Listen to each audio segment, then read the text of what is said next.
What up nerds, I'm jayshareef and I just bought my first gimbal.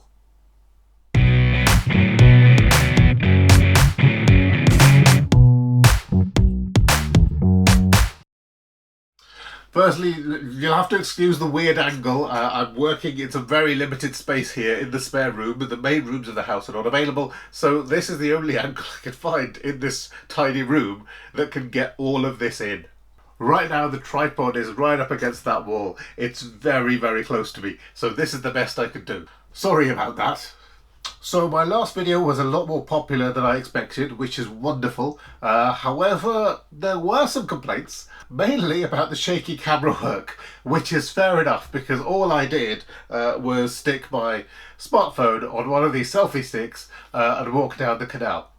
Someone did mention that all Android phones nowadays have inbuilt video stabilization, which sounds fantastic on paper. However, when I tried it, there were two problems. Firstly, it zooms in incredibly closely. So all you're going to see is my face, which I'm sure is not what you want. And secondly, there's some kind of wavy warpiness happens in the corners of the picture. These are common problems with digital or video stabilization that's done by artificial intelligence and algorithms. It's never quite right. There was only one obvious solution: buy a gimbal. However, having done my research, what I found was that a lot of the cheaper gimbals on the market can't really cope with heavy smartphones. And boy do I have a heavy smartphone. This is the Ulefone Armor 6. It's the best rugged smartphone on the market for Android, but all the internal ruggedness means that it weighs 266 grams and it's about 84 millimeters thick. That's a lot more than most smartphone gimbals can cope with. Most of them have a maximum rating of about 210 grams and 80 millimeters thick, so this is just too big. Having done my research, basically I found that I had two choices. Firstly, I could either buy the FeiyuTech G6 Plus, which is a fantastic gimbal, can take multiple devices, smartphones, action cameras, regular cameras, compacts and mirrorless, anything up to about 800 grams, and it's weatherproof. But it costs about $200 and we're in the middle of a recession. Or I could get a cheaper gimbal and use one of my old, smaller smartphones instead. However, the problem with cheaper gimbals is that usually they're only designed for one type of product, so either smartphones or action cameras or compact cameras, and they're very rarely weatherproof. There simply aren't that many multi-use gimbals on the cheaper end of the market. Luckily, I came across an online review for a FeiyuTech product that's under $100 and it works with both smartphones and action cameras, which is perfect because those are the two devices I usually use when I'm out and about. And it has arrived! Same day delivery. Thank you very much, Amazon. Not sponsored. But if you want to sponsor me, get in touch. I shouldn't be allowed to use sharp knives like this. I'm always worried that I'm going to damage the product, so I have to be extra careful because when you've paid for something nice, you don't want to damage it. And secondly, if you have to return it, you want to keep the box in reasonable condition. I love this part. It's like Christmas. Amazon goodness. Looks pretty good. Obviously you could do horizontal and vertical orientation according to the box anyway. FeiyuTech Gimbal, the expert of image stabilization. That's almost a sentence. So this is the FeiyuTech Vimble 2, specifically the Vimble 2S, which is designed for smartphones. There is a Vimble 2A that FeiyuTech produce, and that is specifically for action cameras. I got this one because I was told through online reviews that it can cope with both smartphones and action cameras. Looks good. There is a FeiyuTech app that goes with this gimbal, in fact with all the FeiyuTech gimbals. However, the reviews on Google Play are so atrocious that I don't dare download it for fear of wrecking my gorgeous smartphone. Luckily, you can use this straight out of the box. It will do most of the things that it's supposed to do without the app. You'll even be able to connect it to your smartphone with Bluetooth, and that allows you to start and stop recordings and take photographs, which is pretty much all I need. So this is pretty nice, costs about $100 brand new, not weatherproof, so I may end up upgrading to a FeiyuTech G6 Plus at some point in the future. You could buy a refurbished one for around about $70. The price difference between new and refurbished, $30. I thought that wasn't worth it. I might as well get one direct from FeiyuTech, and it's brand new. So I don't want to take the risk, quite frankly, for $30. Not bad. All you get is a gimbal, this little tripod, I believe, that can go at the bottom of the gimbal. And what is this? Oh, it's a lanyard, charging cable, and a multitude of different connectors, presumably so that you can connect USB-C, micro USB, lightning cable. Does actually feel quite sturdy for a $100 device, better than I was expecting. Now, FeiyuTech claimed that you could get 5 hours use out of this per charge. Reviews online suggest that that's a bit of an exaggeration. You can also use it as a power bank to recharge your mobile phone on the go. Obviously, that will eat into the battery life even further. The FeiyuTech Vimble 2 does have a party piece that might interest you, and it's this. You can pull it out for 18 extra centimetres. That's 7 inches. That means that you can use it for more wide-angle footage when you're taking photographs or using it for vlogging. I personally don't see myself using that, but it's a nice feature to have nevertheless. The most important question, however, is, will it work with my smartphone? Let's charge it up and find out. Let's start with the Ulefone Armor 6. Can this gimbal cope with the girth of this phone? I need 3 hands to do this. That's not going to work.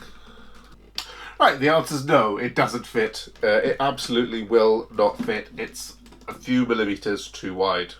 That's disappointing, but they didn't say that it would, so I can't blame FeiyuTech for that. Alright, next up, let's see if it will fit my Sony Xperia XA2. This is one of my older phones, still a lovely device.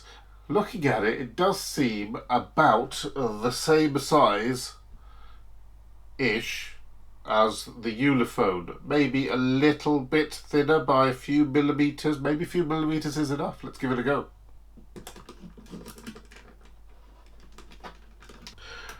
Right, so it does fit just about. This is the maximum extension that I'm at.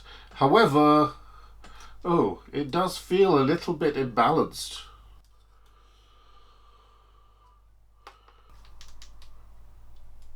Oh, okay. That's got a bit weird. Error message. That can't be good. Okay. I've never used a gimbal before. I really should have looked at the instruction booklet. I can't really... I'll come back to you. Okay, so I've managed to get it to fit, which is fantastic. The only concern is that it feels still a little bit heavy. As in, it feels a little bit lopsided. The centre of gravity doesn't quite seem right. See what I mean? It's just kind of slightly...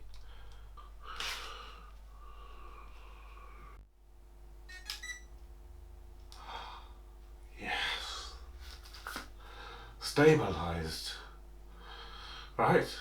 Okay, so it fits the Sony, barely. This is my GoPro Hero 4. It can cope with the GoPro. Just about. If I had a slightly bigger GoPro or action camera, it would probably fit. Anything smaller than this GoPro Hero 4 probably won't work. Oh, it's doing some weird juddery thing. Go turn it off. So, what I need to do then is take this out in the real world and see how it performs. Let's go. So I've come out here to the canals to test out my gimbal, but immediately we have a problem because it's raining and the gimbal isn't waterproof or weatherproof or even splashproof. Right now you're looking at me on my rugged waterproof camera, on my rugged waterproof phone, on my rugged waterproof selfie stick. But I'm a little wary of getting my non-rugged, non-waterproof gimbal out, because I might want to send it back. And if it gets ruined, they're not going to accept it. It's only drizzling. I may just risk it for a little bit, just for your sake, okay?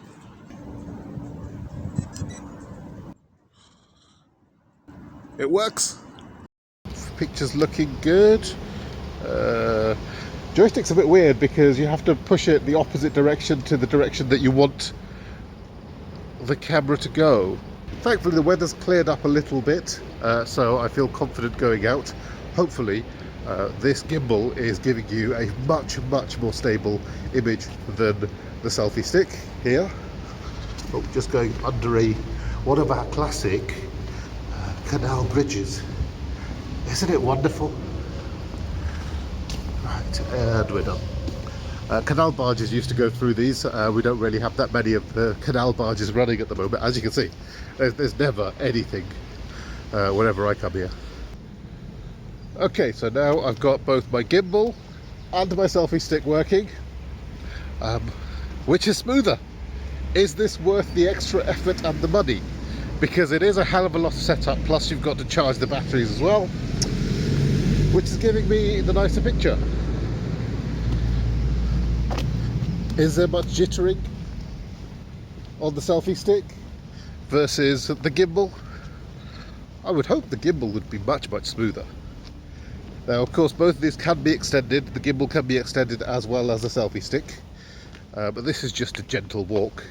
You probably noticed that the image coming from the gimbal camera is much sharper than the image you're seeing on the selfie stick camera. That's not because of the devices that they're sitting on, it's purely because the phones that I'm using have very different qualities.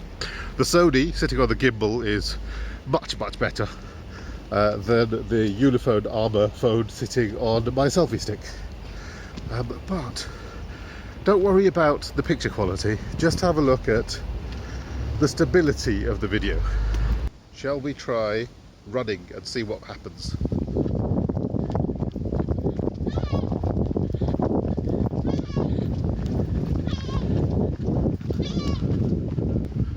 What do you think?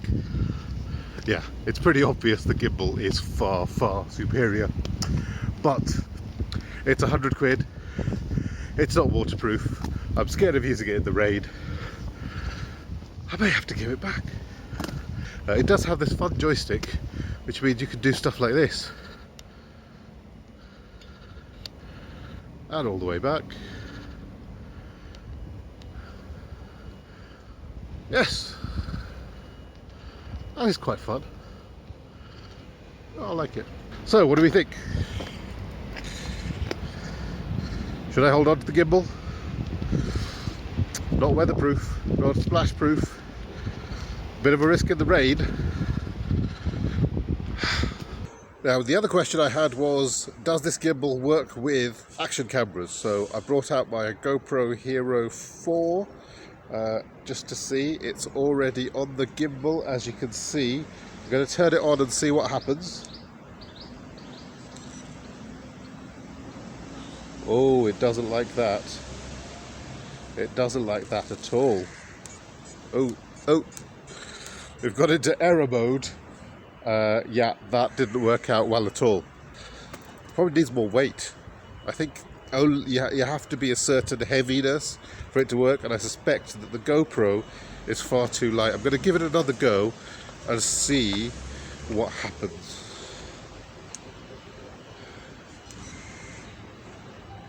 Yeah, that's really not working out. So that's disappointing. Looks like it just does not work with action cameras, or rather with this GoPro Hero 4, presumably because it's far too light. It needs something a little bit heavier, like a smartphone, really. I think I may have to return the gimbal and get the other one, the one that's multi-use, because I mean, that one's waterproof and weatherproof, or at least splash-proof anyway, and this one isn't. And seeing as I live in Birmingham, where it rains a lot in England, that might be the best choice for me. So that's that. I hope you found this useful, and thank you very much for watching. Later, nerds. Okay, so sadly, this is going back. Sorry, Amazon. Because this one has arrived.